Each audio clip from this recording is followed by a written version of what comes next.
Special investigation. In my book, at least, that entitled me to a special privilege or two. Private Rodriguez and the duty jeep showed up exactly 20 minutes later. I was pretty damn sure Sergeant Mercor had instructed Rodriguez to get lost or drive around in circles or do about any damn thing except arrive 1 second earlier than 20 minutes. That's another thing about Army sergeants. They're woefully vengeful little creatures. I threw my duffel into the back of the Humvee and climbed in the front. "Where to?" Private Rodriguez asked, staring straight ahead. "Visiting officers' quarters. Know where they are?" "Sure." "Good. Drive."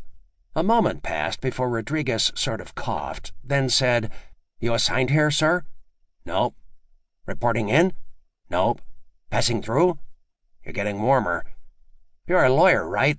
he asked, glancing at the brass on my uniform that identified me as a member of the Judge Advocate General's Corps, or JAG for short. "Rodriguez, it's late, and I'm tired. I appreciate your need to make conversation, but I'm not in the mood. Just drive." "Hey, no problem, sir." Rodriguez whistled for 2 minutes, then, "Ever been to Bragg before, sir?" "Yes, I've been to Bragg before.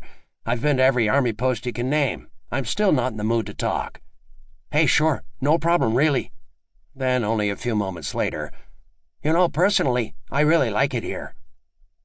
Poor Private Rodriguez either had short-term amnesia, or he'd been ordered by Sergeant Mercor to find out everything he could about me and report back. That's another thing about Army sergeants. When they're curious, they get fiendishly clever. "So, why do you like it here?" I wearily asked, not wanting his ass to get gnawed into little pieces on my account. "My family comes from Mexico, right? And we settled in Texas, so I like the warm weather. Only they got trees up here, and it rains more, and I love jumping out of airplanes. You know that feeling, right? I see you got wings." "Wrong. I went to jump school and did the 5 mandatory jumps required to graduate, but I'm not airborne. I hated it. I was scared as hell and couldn't wait for it to be over. I'll never jump again. Never." "You're a ranger. Not many lawyers are rangers." "I'm the most reluctant ranger you ever saw. I cried and whimpered the whole way through the course. They gave me the tab only because they feared that if they failed me, I might have come back and tried again. They hated me." "You got a combat infantryman's badge," he said.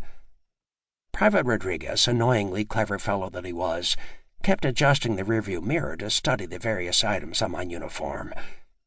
In civilian life, nobody wears name tags or badges or patches or any other kind of silly accoutrement that advertises anything about you.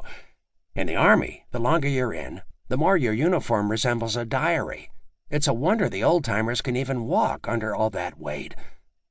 "I used to be infantry," I admitted. "And you went to combat?" "Only because they shipped me off before I could figure out how to go AWOL. I spent the whole time huddled in deep foxholes, praying nobody noticed me." "No offense, sir, but why would a guy want to stop being an infantry officer just to become a lawyer?" That's another thing with the Army. What's important on the inside can be quite a bit different from what's important on the outside. Someone gave me a test, and wouldn't you know it, turned out my IQ was over 20. Bastard said I was too smart to be an infantry officer anymore. "No shit?" he asked, quite sincerely, too, which tells you miles about infantry officers. "Yeah, not a lot above 20, just a little. You know the Army, though. Rules are rules." "You go to law school and all that?" "Yeah, I went to law school and all that. You done asking questions?" "No, sir. Only a few more. Why are you here?" "Passing through, Private. I thought we already covered that." "Passing through to where?" "To Europe." "Would that be, Bosnia?" "That's where it would be." "Then what you doing here?" "I'm supposed to catch a C-130 that leaves Pope Field at 7 in the morning, and military bases don't exactly run like civilian airports with connecting flights and all that stuff. As a result, I have to sleep here." A more truthful reply would have included the fact that I had an appointment in the morning with a general named Partridge, and only after he was through with me was I allowed to head for Bosnia. But Private Rodriguez, and thereby Sergeant Mercor, did not need to know all that. In fact, nobody but the General, myself, and a few very select people back in Washington needed to know all that. "VOQ just ahead," Private Rodriguez announced, pointing out the windshield at a bunch of long blockhouses. "Thanks."